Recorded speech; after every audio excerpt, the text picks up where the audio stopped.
বজ্জাত মেয়ে, আমার ফোন রিসিভ করছিস না কেন? ডেভিলের গলায় আমাকে ঝুলিয়ে দিয়ে নিচে শান্তিতে রাজশাহী গিয়ে বসে আছিস। তো শান্তি আমি বের করছি। তোর কারণে আমার জীবন তেজপাতা হয়ে যাচ্ছে। কালকে বাড়িতে আয়, তোকে দেখাচ্ছি মজা। তানিশা, দরজা খোলো। স্যার, আজকে থেকে আমি এই রুমে ঘুমাবো। বলছি দরজা খোলো। স্যার, আমার ভুল হয়ে গেছে। আমি কালকে এই বাড়ি থেকে চলে যাব, আর কোনো দিনও আপনার সামনে আসবো না। প্লিজ স্যার, আজকের জন্য ক্ষমা করে দেন। আমার কিন্তু ধৈর্যের বাঁধ ভেঙে যাচ্ছে। স্যার, খুলছি তো। দরজা একটা বাড়ি দিলাম। তানিশা দরজা খুলতে ওকে কোলে তুলে আমার রুমে নিয়ে আসলাম। ভয়ে মুখটা চুপসে গেছে। কোল থেকে বিছানায় নামাতে আমার দিকে করুণ দৃষ্টিতে তাকিয়ে আছে। ওকে রুমে রেখে আমি রুম থেকে বেরিয়ে বাড়ির সবগুলো খালি রুম লক করে দিয়েছি। বাড়ির মেইন ডোর তো আগে লক করেছি, যেন কোথাও পালাতে না পারে। নীলা না আসা পর্যন্ত সবগুলো রুম এভাবেই লক থাকবে। এতক্ষণে তোর কল ব্যাক করার সময় হয়েছে? বজ্জাত মেয়ে, বজ্জাত ভাইটার মতো হয়েছিস। আবার কি হয়েছে তোর? জানিস না ওই ইংরেজ অ্যানাকন্ডা আজকে আমাকে শেষ করে দিবে রে। তোদের এসব দেখতে দেখতে বিয়ে জিনিসটা আমার রুচি থেকে উঠে গেছে। আবার কি হয়েছে? কি আর হবে, কুমিরটা আজকে আমাকে রান্না করে পাঠিয়েছে, আর আমার হাত পুড়ে গেছে। তারপর? তারপর আর কি, আমি রেগে গিয়ে তরকারিতে 3 গুণ পরিমাণ ঝাল দিয়ে দিয়েছি, আর আফ্রিকার গন্ডারটার পেছনে দাঁড়িয়ে সব দেখছিল। বোন, তুই আমাকে বাঁচা। তারপর? তারপর আমার ননস্টপ বকবক কি বন্ধ থাকে নাকি? বলছি, বজ্জার ডেভিল আমাকে দিয়ে রান্না করানোর স্বাদ আজকে তোকে বোঝাবো। তুই আজকের খাবার জীবনেও ভুলতে পারবি না। নাইজেরিয়ান অ্যানাকন্ডা, ইচ্ছে করছে ঝাল তরকারির সাথে তোকে কুচি কুচি করে রান্না করে জ্বালিয়ে দিই। রাগে গজ গজ করে পেছনে ফিরতেই দেখি গন্ডারটা পকেটে হাত দিয়ে দাঁড়িয়ে আছে। তারপর? চোখ দিয়ে মনে হচ্ছে আমাকে গিলে খাবে।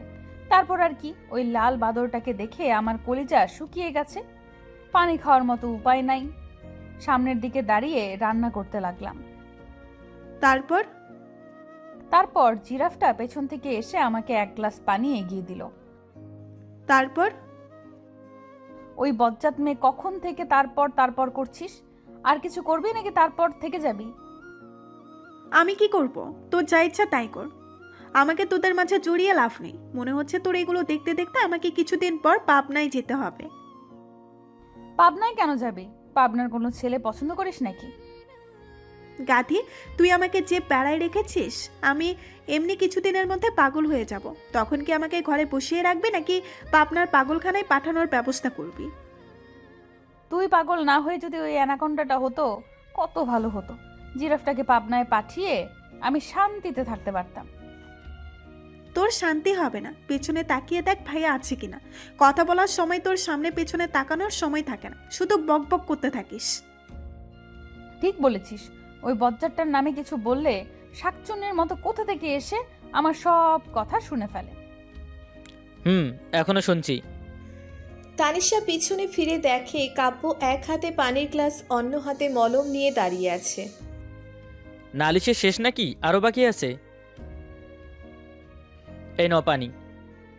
তানিশা পানির গ্লাসটা হাতে নিয়ে ঢক ঢক করে 1 গ্লাস পানি শেষ করে ফেলল। আরও লাগবে? না। বসো এখানে। কাব্য তানিশার হাতের পোড়া জায়গায় মলম লাগিয়ে দিচ্ছে। কি যেন বলছিলে আমাকে? কই স্যার, আপনাকে কেন কিছু বলতে যাব? আপনি এত ভালো মানুষ। আমি ভালো মানুষ? না মানে রান্নাঘরে কি যেন বলেছিলে আবার বলো। মনে নাই। আমার মনে আছে, তোমাকে মনে করিয়ে দিচ্ছি। আমি বজ্জার ডেভিল। তোমাকে দিয়ে রান্না করানো স্বাদ আজকে আমাকে বোঝাবে। আজকে রান্না আমি জীবনে ভুলবো না। আমি অ্যানাকন্ডা, ইচ্ছে করছে আমাকে এই ঝাল তরকারির সাথে কুচি কুচি করে রান্না করে জ্বালিয়ে দিতে, তাই না? অবশ্য আমি তো তোমার সামনে আছি। কি হলো, আমাকে কুচি কুচি করে রান্না করবেন না? না স্যার। কেন? তোমার তো অনেক দিনের ইচ্ছে আমাকে কুপিয়ে কিমা বানাবে, আমার গলা কেটে টুকরো টুকরো করে রান্না করে খাবে। এখন আবার আমাকে কুচি কুচি করে রান্না করে জ্বালিয়ে দিবে। তোমার স্বামী হিসেবে তোমার ইচ্ছেগুলো পূরণ করা আমার দায়িত্ব, তাই না? কি হলো, চুপ করে আছো কেন? আচ্ছা চলো, আমি তোমাকে সাহায্য করি। স্যার, আমি আর জীবনেও ওগুলা বলবো না, কোনোদিনও না।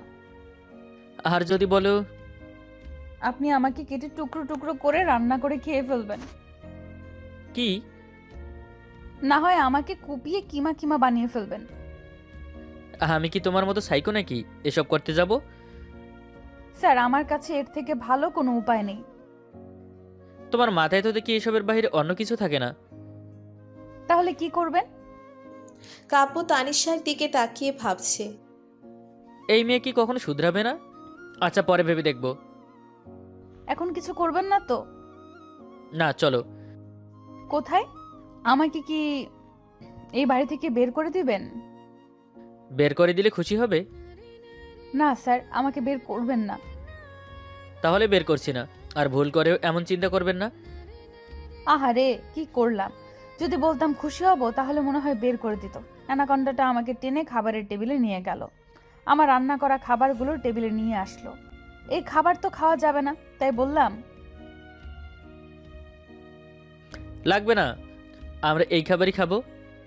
কিন্তু তুমি তো বলেছো আজকের খাবার আমি জীবনে ভুলতে পারবো না, তাই আজকে আমরা এটাই খাবো। হা করো। আমার ক্ষুধা নাই। বলছি হা করো। Sir please. আমি কিন্তু রেগে যাচ্ছি। করছি তো। বজ্জার ডেভিল আমাকে এই ঝাল তরকারি দিয়েই খাইয়ে দিচ্ছে, নিজেও খাচ্ছে। ঝালে আমার মুখ জ্বলে যাচ্ছে, নাকের পানি চোখের পানি এক হয়ে গেছে। অ্যানাকন্ডা, তোর খেতে ইচ্ছা হলে তুই খা, আমাকে কেন খাওয়াচ্ছিস? ইচ্ছে করছে এই জলহস্তিটাকে ঝাল তরকারির মধ্যে ডুবিয়ে মারি। তুমি ঠিক বলেছিলে, আজকের খাবার ভোলার মতো না। স্যার, আমি আর খাবো না। কাব্য তানিশার মুখের দিকে তাকিয়ে আছে। ঝালে নাকমুখ লাল হয়ে গেছে। বেচারি দ্বিতীয়বার এমন কাজ করার আগে অন্তত 10 বার চিন্তা করবে। আচ্ছা যাও, আর খেতে হবে না। তানিশা কিছু না বলে রুমে চলে গেল। পানি খেয়েও ঝাল কমছে না কিছুতেই। রাগে ঝালে একাকার হয়ে গেছে। কান্না করছে আর একা বকবক করছে। আমি আর এই বাড়িতে আর থাকবো না, এখান থেকে চলে যাব। জলহস্তিটা আমার উপর সারাক্ষণ অত্যাচার করে, আর আমি সহজ সরল মেয়ে হয়ে কই তরির মতো সব সহ্য করে যাচ্ছি। আমি কি মানুষ নাকি পেঙ্গুইন যে এভাবে অত্যাচার করবে? মামলা করবো এই অ্যানাকন্ডার নামে, তখন বুঝবে তানিশাও কম না, কাউকে ভয়ও পায় না। তোমার মামলা করা শেষ নাকি এখনো বাকি আছে? এগুলো শুনতে শুনতে বেচারার অভ্যেস হয়ে গেছে। কি হলো, কথা বলছো না কেন? তুমি তো কাউকে ভয় পাও না। স্যার, আমি আর এই বাড়িতে থাকবো না, প্লিজ স্যার, আমাকে বের করে দেন। কেন, ঝালটা বেশি হয়েছে বুঝি? হুম। আচ্ছা ঠিক আছে, ঝালটা যেহেতু আমি খাইয়েছি, মিষ্টিটা তো আমারই দেওয়া দরকার, তাই না? তানিশা কাব্যের দিকে তাকিয়ে আছে। কাব্য কি বোঝাতে চাইছে সে বুঝতে পারছে। কাব্য আলতো করে তার ঠোঁট দুটো নিচের ঠোঁটে চেপে ধরল। বেশ কিছুক্ষণ পর ছেড়ে দিয়ে বলল, ঝাল কমেছে? হুম। চাইলে প্রতিদিন এমন ঝাল তরকারি রান্না করতে পারো। পরদিন বিকালে নীলা বাসায় ফিরেছে।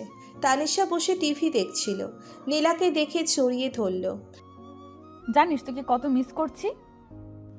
জানি। কেমন আছিস? কেমন থাকবো জানিস না? মা বাবা কেমন আছে? ভালো।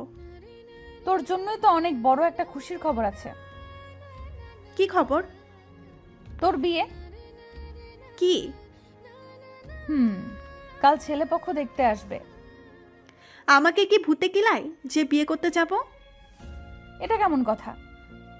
শোন, তোদের ম্যারেড লাইফ ঝগড়া দেখে আমার বিয়ের স্বাদ মিটে গেছে। আমার জীবনটা এমন প্যারাময় করার কোনো ইচ্ছা নাই। নীলা নিজের রুমে চলে গেল। তানিশা নীলার পিছু পিছু গেল। সবার বিবাহিত জীবন কি আর ডেভিল টিচার ম্যারিড লাইফ নাকি যে প্যারাময় হবে? আচ্ছা, আমি ভেবে দেখব। ছেলে কিন্তু তোকে আগে থেকে পছন্দ করে। এই, তুই যা তো এখান থেকে। ভালো কথার মূল্য নাই। পরের দিন নীলাকে দেখার জন্য পাত্রপক্ষ আসবে। তানিশা একাই সব কাজ শেষ করে রুমে আসে। কখন থেকে দেখছি কাজ করে যাচ্ছ, তৈরি হবে কখন? স্যার, সব কাজ শেষ, আমি মাত্র 2 মিনিটে তৈরি হয়ে যাচ্ছি। এটা পরে তৈরি হয়ে আসো। স্যার, এটা তো শাড়ি। এটাই পরবে। আমি শাড়ি পরতে পারি না। আর আমি পরবো কেন? দেখতে তো নীলাকে আসছে, আমাকে যদি দেখতে আসতো তাহলে আমি পরতাম। সুন্দর করে সাজতাম, তাই ভাবছি সাধারণভাবে তৈরি হয়ে যাই। কাব্য তানিশার দিকে রাগী চোখে তাকিয়ে আছে। মনে হচ্ছে তানিশা অনেক বড় ভুল করে ফেলেছে। স্যার কি হয়েছে? কি বললে এখন? বলছি সাধারণভাবে তৈরি হয়ে যাই। তার আগে কি বলেছো? বলছি আমাকে যদি দেখতে আসে তাহলে। তুমি এই কথা মুখে আনলে কি করে? আমি তৈরি হয়ে আসছি। শাড়ি পরতে হবে না, অন্য কিছু পরবে। আপনার ইচ্ছা। তানিশা খুব সাধারণভাবে তৈরি হয়ে গেছে। পাত্রপক্ষ চলে এসেছে।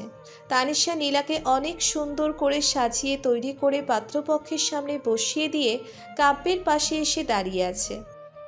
পাত্র একবার নীলার দিকে তাকাচ্ছে, একবার তানিশার দিকে। বিভ্রান্ত হয়ে পড়ল। পাত্রী কি ইনি? হুম, এটাই আমার ছোট বোন নীলা, যাকে আপনি আমার সাথে গাড়ি থেকে নামতে দেখে পছন্দ করেছিলেন। এটা সেই মেয়ে না? আমি তো ওনাকে পছন্দ করেছিলাম।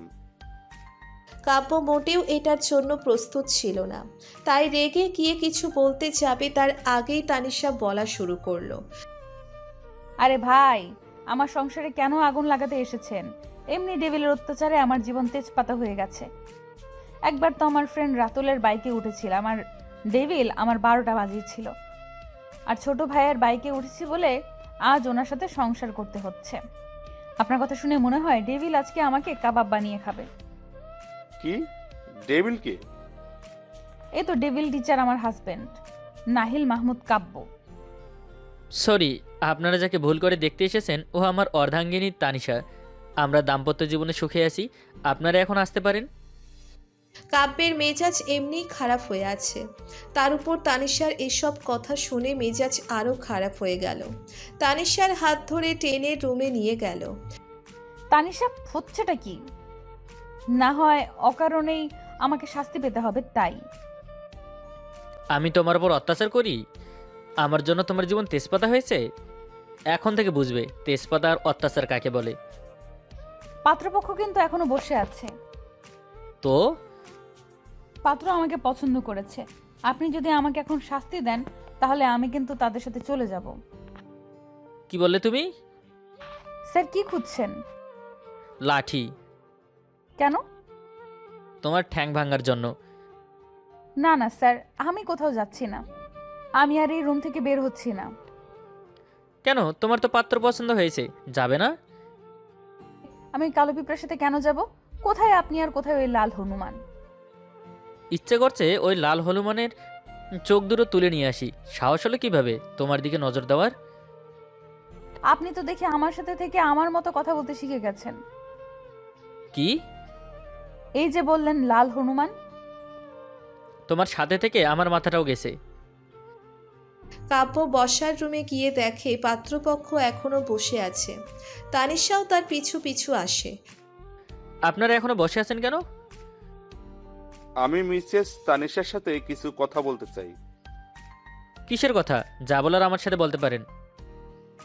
এই যে তানিশা, আমি চাই আপনি ডেভিলকে ডিভোর্স দিয়ে দেন। আমি আপনাকে সুখে রাখতে পারবো।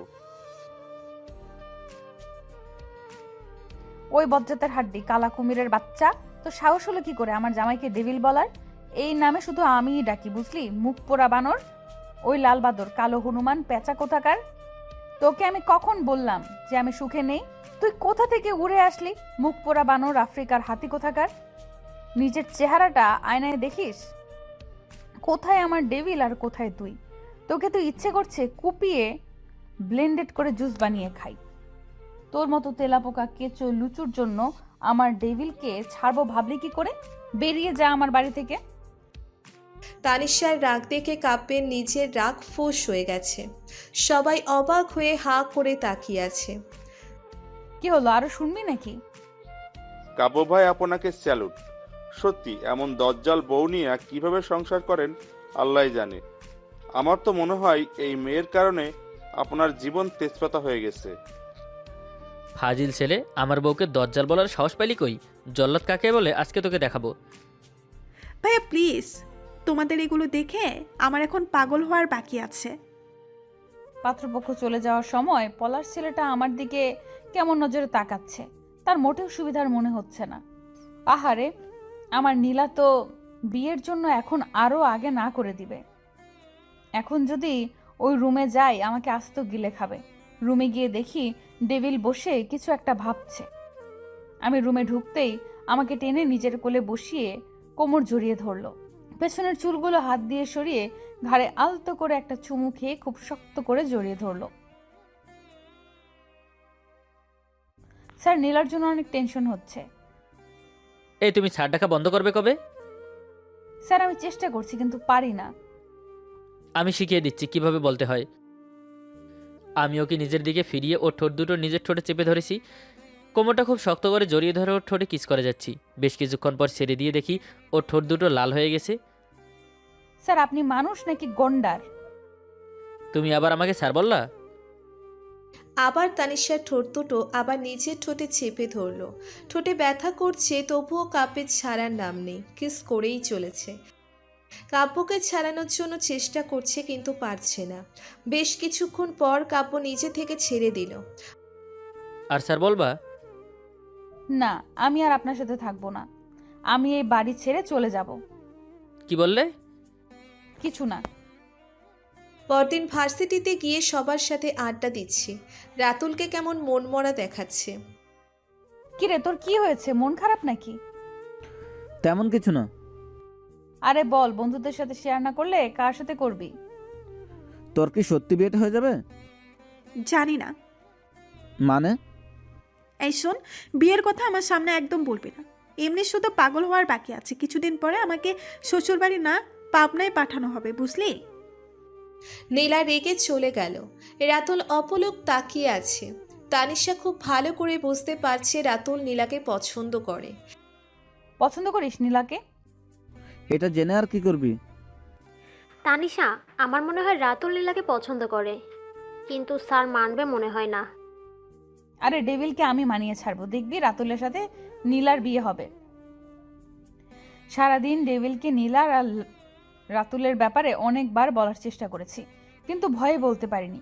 দেখি রাতে ঘুমানোর সময় পটাতে পারে কিনা। রাতে খাবার খেয়ে ডেভিল শুয়ে থাকে। আমি আস্তে করে ওনার বুকে মাথা রেখে শুয়ে পড়েছি। ওনার বুকে মাথা রেখে অনেক শান্তি অনুভব করা যায়। কি ব্যাপার, আজ মেঘনা চাইতে বৃষ্টি? আমার হলুদ পরিটা মনে হয় বড় হয়ে গেছে। আমি কখনো ছোট ছিলাম না। আচ্ছা কি চাই সেটা বলো। তুমি জানলে কি করে আমি কিছু চাইবো? আমি বোধহয় কিছু ভুল শুনছি। না, আমি তুমি করেই বলছি। এই শোনো না, তোমার সাথে আমার কিছু কথা ছিল। বলো কি বলবে। রাতুল ছেলেটাকে তোমার কাছে কেমন লাগে? কেন? বলো না। আগে বলো কেন। আমার না রাতুলকে অনেক পছন্দ হয়েছে। আমাকে ছাড়া তোমার সবাইকে পছন্দ হয়। কালকের পর যদি তোমাকে রাতুলের ধারে কাছে দেখি, পা দুটো কেটে হাতে ধরিয়ে দেব, মনে থাকে যেন। কিন্তু স্যার। চুপ। আর একটা কথা যেন তোমার মুখ থেকে না বের হয়। বজ্জার ডেভিল ফাজিলের হাড্ডি, আমার সম্পূর্ণ কথা না শুনে এত রাগ দেখানোর কি আছে? আমি মানুষ না কৈতরি, এত রাগ দেখাবে? থাকবো না এই লাল বাদরের সাথে বিয়েতে। অ্যানাকন্ডা কোথাকার। কালকেই চলে যাব। রাগে গজগজ করে ঘুমিয়ে পড়েছি। সকালে ঘুম থেকে উঠে ব্যাগে কাপড় গুছিয়ে নিয়েছি। ডেভিল আমার দিকে ব্রু কুচকে তাকিয়ে থেকে বলল, কোথায় যাচ্ছ? বাড়িতে। হঠাৎ আমাকে না জানিয়ে? আমি আর এই বাড়িতে থাকবো না। আমি এখন ভার্সিটিতে যাচ্ছি, তোমাকে যেন ভার্সিটিতে দেখতে পাই। আর হ্যাঁ, বাসায় ফিরে তোমাকে যদি ঘরে না পাই, তোমার কি অবস্থা হবে আশা করি খুব ভালো করেই জানো। গন্ডাটা চলে গেল। আমাকে একবার তো বলতে পারতো যেও না। না, বলেনি, উল্টো ধমক দিয়ে গেল। থাকবো না, চলে যাব, আর আসবো না এই বাড়িতে। সকাল সকাল ব্যাগ নিয়ে কোথায় যাচ্ছিস? আমি এই বাড়ি ছেড়ে চলে যাচ্ছি। আবার কি হয়েছে তোদের? কি হয়েছে মানে কি? জানিস না নাইজেরিয়ান অ্যানাকন্ডা আমার উপর শুধু রাগ দেখায়? তাই আমি এই বাড়ি ছেড়ে চলে যাচ্ছি। ও, তো যা, দেরি করছিস কেন? তুই আমাকে এভাবে বলতে পারলি? তুই তো যেতে চাইছিস। তাই বলে তুই আমাকে আটকাবি না? এই দিনের জন্য তোকে আমি ননদিনী বানিয়েছি। হয়েছিস তো ভাইটার মতো ফাজিলের হাড্ডি, আস্তে একটা ডাইনি, শাকচুন্নি, নাগিনী কোথাকার। বোন, তোর যেতে ইচ্ছে হলে যা, থাকতে ইচ্ছে হলে থাক। মাঝখান থেকে আমার মাথাটা কেন খারাপ করছিস? আমি চলে যাচ্ছি, আর আসবো না এই বাড়িতে। আমার কোনো মূল্য নেই। ভালো থাকিস, বাই। এই বাড়িতে আর এক মুহূর্তও থাকা সম্ভব না। এত অপমান সহ্য করা যায় না। চলে এসেছি আমাদের বাড়িতে। তামান্না এসে আমাকে জড়িয়ে ধরলো। চোখে কি কানার নাকি? দেখছিস না একা এসেছি। জন্মের সময় মুখে মধু দেয়নি, তাই সুন্দর কথা আসে না। হয়েছে এবার শর্ত, এমনি মেজাজ খারাপ হয়ে আছে। রোমান্স করবো তোমার সাথে। না, ঝগড়া করে এসেছি। ওই ফাজিলের হাড্ডি বজ্জার ডেভিল সবসময় আমার সাথে রাগ দেখায়। লাল বাদর হনুমান কোথাকার সবসময় আমার উপর অত্যাচার করে। থাকবো না আমি ওই বাড়িতে। নাইজেরিয়ান অ্যানাকন্ডা আমাকে কি পেয়েছে? মাঝে মাঝে ইচ্ছে করে জলহস্তিটাকে চাইনিজ কুড়াল দিয়ে কেটে রোদে শুকিয়ে দিই। যাব না ওই পচা আলুর বাড়িতে। আমার বাড়িতে তোর কোনো জায়গা নেই, যা বেরিয়ে যা আমার বাড়ি থেকে। মা, তুমি এটা বলতে পারলে? যে মেয়ে নিজের স্বামীকে সম্মান করে না, তার জায়গা আমার বাড়িতে হবে না। তোমাদের থেকে তো আমার সহজ সরল ডেভিল অনেক ভালো। চলে যাচ্ছে, আর কোনোদিন তোমাদের বাড়িতে আসবো না। বাসায় এসে তৈরি হয়ে নীলাকে নিয়ে ভার্সিটিতে চলে এসেছি। ডেভিল বলেছে ভার্সিটিতে না দেখলে আমার খবর আছে। ক্লাস শেষ করে সবাই মিলে আড্ডা দিচ্ছি। কোথা থেকে ডেভিল এসে আমার হাত ধরে টেনে নিয়ে যাচ্ছে। আপনি কি পাগল নাকি? আপনার রোম্যান্স যখন তখন শুরু হয়ে যায়। হুস, এত কথা বলছো কেন? স্যার, একটু বোঝার চেষ্টা করেন। আমরা এখন ভার্সিটিতে। কাব্য তানিশাকে একটা খালি ক্লাস নিয়ে গেল। হাত ছেড়ে কাছে টেনে কোমর জড়িয়ে ধরে বলল, আমার রোমান্স যখন তখন শুরু হয়। ছাড়েন আমাকে। তাহলে তো শুরু করতেই হয়। Sir please. তানিশা কিছু বলার আগে কাব্য তার ঠোঁট দুটো তানিশার ঠোঁটে চেপে ধরল। বেশ কিছুক্ষণ তানিশার ঠোঁটের স্বাদ নিয়ে ছেড়ে দিল। তোমার ঠোঁটের এক অমৃত স্বাদ, যা আমাকে বারে বারে কাছে টানে। তাই বলে যখন তখন কিস করবেন নাকি? বউটা তো আমার, তাই যখন তখন কিস করার অধিকারটাও আমার, তাই না? এবার অন্তত ছাড়েন। এত জলদি কিসের? বাসায় যাব তাই। একসাথেই যাব। ডেভিলের হাতে থেকে ছাড়া পেয়ে দৌড়ে চলে এসেছি। পেছনে ফিরে দেখি বেটা লুচু মুচকি মুচকি হাসছে। রাতের খাবার খেয়ে উঠতে যাব, তখন দেখি মাথাটা কেমন ঘুরছে। তার মানে ডেভিল আমাকে খাবারের সাথে বিষ মিশিয়ে খাইয়ে দিয়েছে। আমি শেষ। বলেই মাথা ঘুরিয়ে পড়ে গেল। কাব্য তানিশার মাথা নিজের কোলে নিল। তানিশা, কি হয়েছে? আমি বিষ খেয়ে ফেলেছি। এই তুই কি পাগল নাকি? এত কিছু বলার সময় নেই, ওকে হাসপাতালে নিয়ে যেতে হবে। কাব্য পাগলের মতো তানিশাকে কোলে নিয়ে দৌড়তে লাগলো। তানিশাকে হারানোর ভয়ে কাব্য যেন নিজের মাঝে নেই। হাসপাতালে পৌঁছে ডাক্তারকে ডাকতে লাগলো। ডক্টর প্লিজ, আগে আমার ওয়াইফকে দেখেন। কি হয়েছে ওনার? পয়জন খেয়ে সম্ভবত। ডাক্তার তানিশাকে চেক আপ করে বলল, অভিনন্দন, আপনি বাবা হতে চলছেন। ভয়ের কিছু নেই, আপনি যা ভাবছেন তেমন কিছু না। কি ও ঠিক আছে তো? উনি পয়সন খেয়ে মাথা ঘুরিয়ে পড়েনি, প্রেগন্যান্সির কারণে বেহুশ হয়ে পড়েছে। ডাক্তার হাসতে হাসতে বেরিয়ে গেল। কাব্যের ইচ্ছে করছে এই মেয়েকে দুই গালে কষিয়ে দুটো চড় মারতে। ফাজিল মেয়ে, এভাবে কেউ ভয় দেখায়? কাব্য তানিশার পাশে বসে মাথায় হাত বুলিয়ে কপালে একটা চুমু খেয়ে তানিশার দিকে অপলক তাকিয়ে আছে। তানিশার জ্ঞান ফিরতেই বলল, স্যার, আমি বেঁচে আছি। নিশ্চুপ হয়ে রুগীর চোখে তাকিয়ে আছে। আপনি আমাকে বিষ খাইয়ে দিলেন কেন? আপনি তো বলছেন আমাকে ভালোবাসেন। এই মেয়ে, তুমি কি বোঝো না আমি তোমাকে কতটা ভালোবাসি? হুম। তাহলে এমন আজব কথা তোমার মাথায় কোথা থেকে আসে? তাহলে কি আমার কোনো বড় রোগ হয়ে গেছে? আমি আর বেশি দিন বাঁচবো না। তুমি প্রেগনেন্ট। আজ আমি অনেক খুশি। এর জন্য মাথা ঘুরে পড়েছি। আমি তো ভাবছি আপনি। এখন বাসায় যাওয়া যাক। নীলাকে ফোনে জানিয়ে তানিশাকে নিয়ে কাব্য বাসায় চলে এলো। ভাইয়ার সাথে মিষ্টি নিয়ে আসলে না? কালকে মা বাবা আসবে, প্রথমে তাদের মিষ্টি খাওয়াবো, তারপর তোকে। ভাবি, কংগ্রেচুলেশন। যা ফাজিল। তানিশা লজ্জা পেয়ে রুমে চলে গেল। কাব্য রুমে গিয়ে দেখে তানিশা ব্যালকনিতে দাঁড়িয়ে আছে। পেছন থেকে জড়িয়ে ধরে ঘাড়ে গলায় অসংখ্য চুমু খেতে লাগলো। তানিশা কাব্যের ঠোঁটের ছোঁয়াগুলো চোখ বন্ধ করে অনুভব করছে। জানো, আজ আমি অনেক খুশি। আজ আমার কাছে তুমি যা চাইবে তাই দিব। প্রমিস। প্রমিস। রাতুলের সাথে নীলার বিয়ের দিন কাব্য তানিশার দিকে রাগী চোখে তাকিয়ে থেকে বলল, কি বললে তুমি? রাতুলের সাথে নীলার বিয়ে দিয়ে দিন। রাতুল নীলাকে অনেক পছন্দ করে। আমার মনে হয় নীলা রাতুলের সাথে খুশি হবে। নীলা আমার একমাত্র ছোট বোন, ওর ভালো মন্দ দেখার দায়িত্ব আমার। তুমি এখন তোমার আর আমার বাচ্চার খেয়াল রাখো। আমি চাই না এই অবস্থায় কোনো বাড়তি টেনশন নাও, কথাটা মনে থাকে যেন।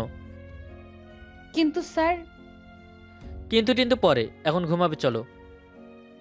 কাব্য তানিশাকে কোলে নিয়ে বিছানায় শুইয়ে তার পাশে গিয়ে শুয়ে পড়ল।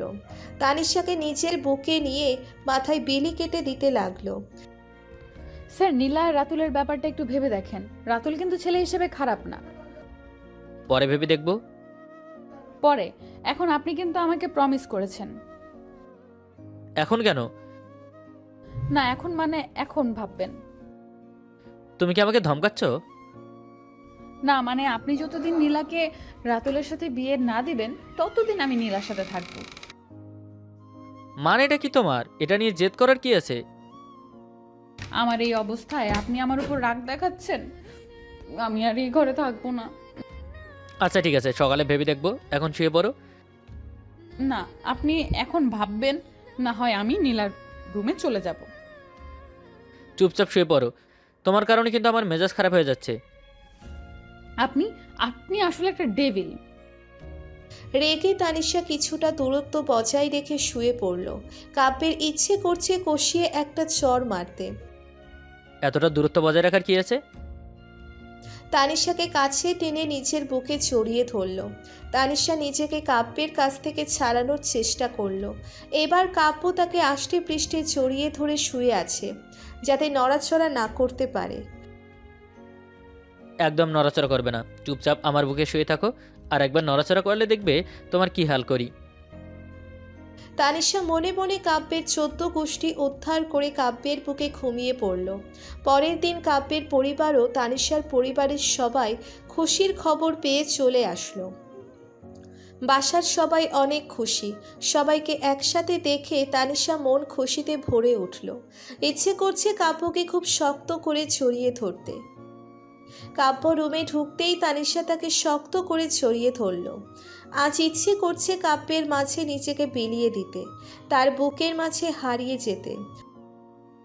ভালোবাসি। জানি তো। আর আপনি? ভালোবাসি অনেক বেশি। ভালোবাসার গভীরতা কতটুকু বলতে পারবো না। তোমাকে স্যার এই জীবনে কখনো পূর্ণতা আসবে না। স্যার, নীলা আর রাতুলের ব্যাপারটা ভেবে দেখব। কবে? কালকে ভার্সিটিতে যাই, তারপর। তানিশা একগাল হেসে কাব্যের বুকে মুখ গুজল। সারাদিন কাব্যের কানের কাছে একটাই কথা, রাতুল আর নীলার বিয়ে। কাব্য ভাবছে, এই মেয়ে তো আমাকে পাগল বানিয়ে ছাড়বে। বাধ্য হয়ে কাব্য পরের দিন ভার্সিটিতে ক্লাসের শেষে রাতুল আর নীলাকে দেখে বলতে লাগলো। কাব্যের সামনে রাতুল, নীলা, তানিশা, ঋতু, রাফি দাঁড়িয়ে আছে। স্যার, কিছু বলবেন? মানে আমার কি কোনো ভুল হয়েছে? তুমি নীলাকে পছন্দ করো? জি স্যার। রাতুলের কথা শুনে নীলা কিছুটা ভ্যাবাচাকা খেয়ে গেল। তোমার তো সাহস কম হয়নি। স্যার, কিছু মনে করবেন না। ভালোবাসতে সাহসের প্রয়োজন হয়, একটা মন থাকা যথেষ্ট। আর ভালোবাসা কখনো ভেবেচিন্তে হয় না। সুখে রাখতে পারবে আমার বোনকে? কাব্যের কথা শুনে সবাই যেন আকাশ থেকে পড়ল। কাব্য এমন কিছু চিন্তা করবে কেউ স্বপ্নেও ভাবেনি। স্যার, আমি আপনার সর্বোচ্চ চেষ্টা করব। কখনো আপনার বোনের চোখে এক ফোঁটা জল আসতে দিব না। আমি কালকে আমার পরিবার নিয়ে তোমার বাড়ি আসছি। বিয়ের আয়োজন শুরু করো। এটা কি হলো? অনেক কষ্টে ডেভিলকে পটিয়েছি। দেখবি রাতুলের সাথে তুই সুখী হবি। তাই বলে আমাকে একবার বলার প্রয়োজন মনে করবি না? তুই কি আমাকে পছন্দ করিস না? না। কেন? রাতুল তো অনেক ভালো ছেলে। ভালো ছেলেরা কখনো হবু বউকে তুই করে বলে না, তুমি করে বলে, বুঝলি? সরি, তুমি এই বিয়েতে রাজি তো? যাক, ওই পাবনার পাগলখানা থেকে এবার অন্তত মুক্তি পাবো। কি বললি? তোরা সব কটা বজ্জাতের হাড্ডি, লাল পিঁপড়া, কালো কুমির, পচা আলু, মুখ পোড়া হনুমান, তোদের সাথে কোনো কথা নাই। তানিশা রেগে চলে গেল। সবাই হাসতে লাগলো। নীলা রাতুলের বিয়ে ঠিক হয়ে গেছে। নীলার হলুদে তানিশা আজ প্রথম দিনের মতো সেজেছে, যখন কাব্য তাকে প্রথম দেখেছিল। কাব্য রুমে ঢুকে দেখলো তানিশা হলুদ জামদানির শাড়ি, 2 হাতে কাচের চুড়ি, চোখে কাজল, গা ভর্তি গহনা পরেছে। আজ যেন কাব্য তার থেকে চোখ ফেরাতে পারছে না। কাব্য অপলক তাকিয়ে আছে। তানিশা এগিয়ে এসে 2 হাত দিয়ে কাব্যের গলায় জড়িয়ে ধরল। আনমনে কাব্য হাত তানিশার কোমরে জড়িয়ে ধরে তার ঠোঁটে নিচের ঠোঁট ছুঁয়ে দিল। কেমন লাগছে আমাকে? ঠিক প্রথম দিনে ছোট্ট সেই হলুদ পরির মতো, যাকে দেখলে বরাবরই প্রেমে পড়ে যাই। সত্যি? 3 সত্যি, বড্ড বেশি ভালোবাসি। আমিও। নীলার বিয়ে হয়েছে ঠিক, কিন্তু আজও কাব্যের সাথে ঝগড়া হলে তানিশা নীলাকে কল করে বকতে থাকে। কাব্য তানিশার মেয়ে হয়েছে, কেউ তাদের মেয়ের নাম রেখে দিয়েন।